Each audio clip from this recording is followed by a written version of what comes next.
Bowling का तो बोलने की जरूरत ही नहीं है भाई। तीन नाम खतरनाक।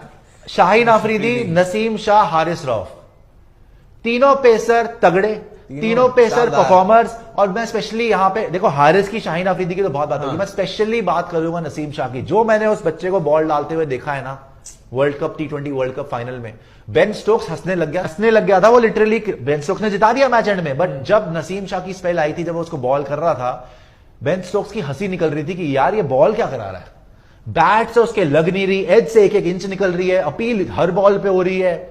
उसको ऐसा हो गया था कि यार ये मजाक बना के रख दिया इसने मेरा। बेन स्टोक्स दोनों वर्ल्ड कप फाइनल, अब T20 world cup final, one day international world cup final करने वाला। डेडिकेशन नसीम शाह ने एशिया कप में दिखाई थी।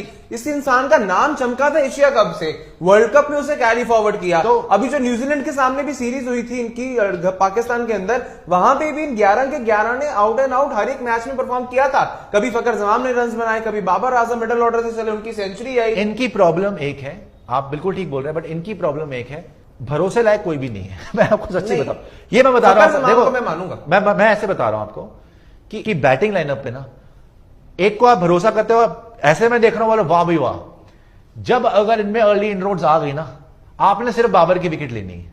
अर्ली इनरोड्स मतलब एक बाबर आउट कर लो, शान मसूद क्या आपको 100% यकीन है रन मारेगा? मुझे तो नहीं मारेगा रन, मेरे को तो नहीं लगता। आगा सलमान नो, शादाब खान भी अपनी विकेट फेंक के जाता है। रिजवान भी डिबेटेबल हो गया। डिपेंडेबल है वो, नहीं, मैं बोलूंगा डिबेटेबल इसलिए है क्योंकि रिजवान का भी जो स्टाइल है ना, हाँ बहुत अच्छा प्लेयर है, डेफिनेटली है, पर उसको फंसाया जा सकता है, जैसे आपने इस बार भी फंसाया, अर्शदीप ने फंसाया दोनों, बाबर को और रिजवान को।